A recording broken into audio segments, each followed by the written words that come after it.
Nurses of psych wards, what did a patient do that left you speechless?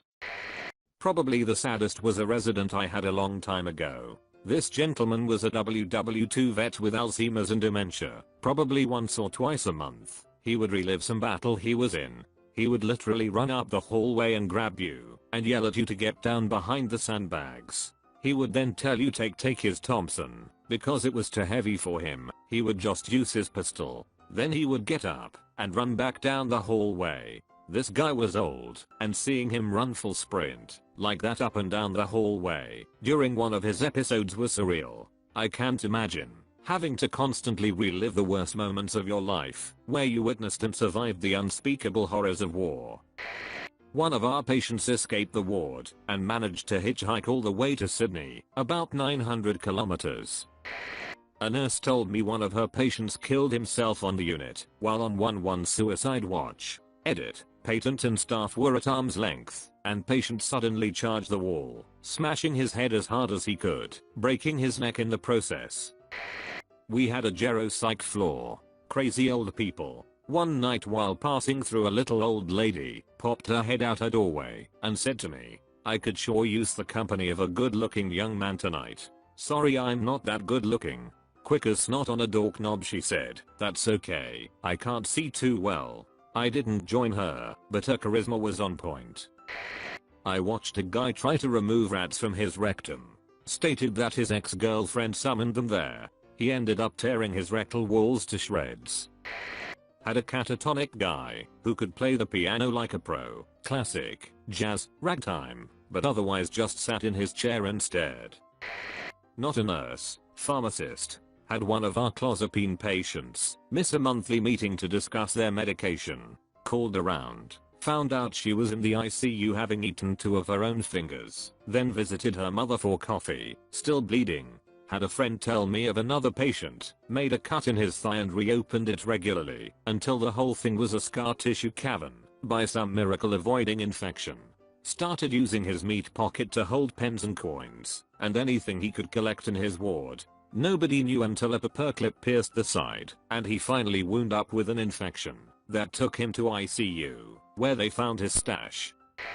Not a nurse, but I used to be a security guard in a hospital, and we had a patient who self-harmed and cut a hole into themselves around their belly button, and then stuck a bunch of paper clips and buttons and things like that into it. When I was in nursing school, I had a clinical in the state-funded psych ward downtown. I was assigned to sit with this one girl to monitor her behavior. She spent about 30 minutes doing nothing but eating pudding cups with a plastic spoon. She ate like 6 of them in half an hour. Then out of nowhere she very calmly licked her spoon completely clean and pulled her shirt sleeve up before shoving the entire spoon into an incision in her arm near her bicep. Then very calmly said, "Ops." The nurses that worked there didn't believe me. They kept saying I was making it up and that I couldn't have seen what I saw. Only later on, like 4 hours later, it was a 12 hours clinical, the orderly noticed the girl had some blood on her shirt. He took her into her room to change her clothes and noticed that an incision on her arm had dehisced and had been bleeding. Then eventually agreed to send her to the hospital for testing. The x-ray showed the entire spoon sucked into the fat of her upper arm through an incision where they'd removed a birth control implant in the week before. Apparently the girl had slowly been picking at the sutures and opening it bit by bit until it was deep enough to fit an entire plastic spoon. The girl admitted that the ops was because it had gotten in and couldn't be pulled out, not because she stuck a spoon in her arm. Totally bizarre. We had a psych patient on our floor that wasn't really crazy, just really confused and unpleasant in general. One night I was mixing his drink with some thickener, and per usual he started yelling about me poisoning him. I explained what it was, and that we are all here to help him, not hurt him, and he responds with, "I'm just going to die." His vitals were fine, he was alert, no red flags, and like I said, he was always pretty unpleasant, so I didn't think much of it. Sure as, he coded an hour later, and we never got him back. Edit. Coded is slang for code blue, which is what they call over intercom or pagers when someone stopped breathing or their heart has stopped. My sister was actually sectioned earlier this year for her eating disorder. She shouldn't have been. but that's a story for another time, and she was right next to the PICU, Psychiatric Intensive Care Unit. One of the nights, she heard multiple screams coming specifically from that ward. One of the patients had bit a chunk out of a nurse's leg. As they were trying to detain them, they then started eating said chunk. It's crazy to think these types of things happen. Edit. Sorry guys, I typed psychiatric instead of pediatric. She was only 15, so it was PICU. I just had a bit of a brain confusion. Psych ward counselor here. Early in my career, I had a teenage girl with suicidal ideations and severe depression. The year before, on Thanksgiving, her dad pulled a gun from under the dinner table and blew his brains out in front of everyone. I normally form a response pretty quickly, even a wow, but when she told me, I got quiet, leaned back, exhaled, and had to gather my thoughts. Not a nurse, but I was a patient in a psych ward.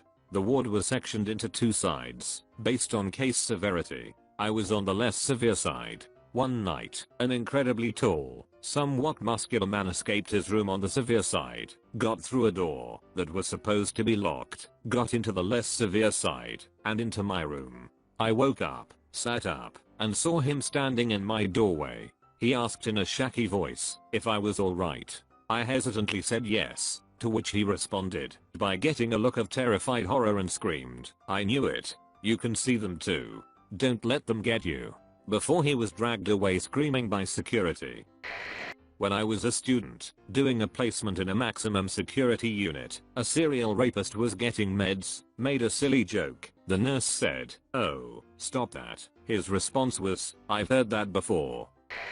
Was interviewing a guy in psych ward, and he was complaining about how he couldn't have any whiteout, a liquid eraser for typewriters, because he was on suicide watch. Claimed it was stupid, because if he wanted to kill himself, as he pointed out, he could use the drawstring from the blinds to hang himself, or he could use his pencil to stab himself, or use a typewriter metal bar to off himself. I agreed it was silly to hold back the small bottle of liquid whiteout. When I relayed the convo to my instructor about how silly it seemed, due to him having several other ways, she replied that he proved to me that he had been considering ways to kill himself, and that's why he was able to come up with so many so quickly. He never did get his whiteout.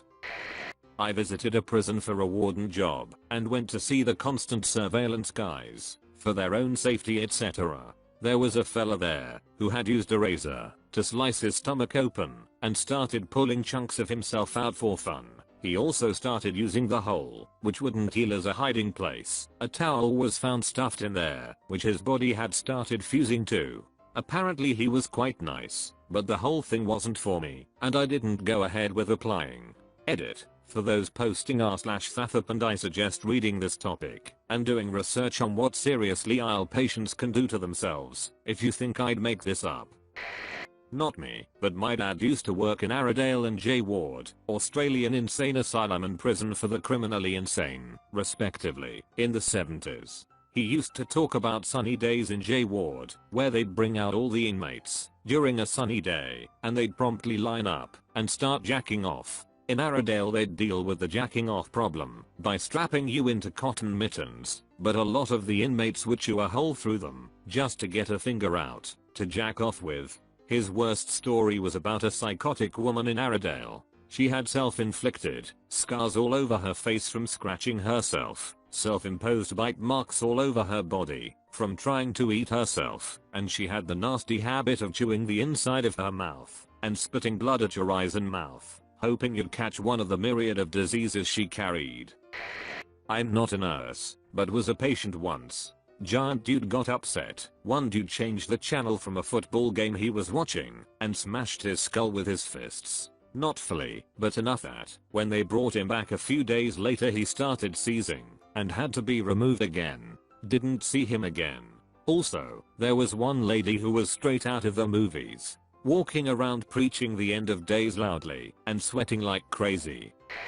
I'm an RN in Boston in a psych hospital, and I've seen some. One of the things I'll never ever forget was we had this manic guy that had been transferred from another unit, cause he kept getting in fights over there and all the other patients were trying to attack him.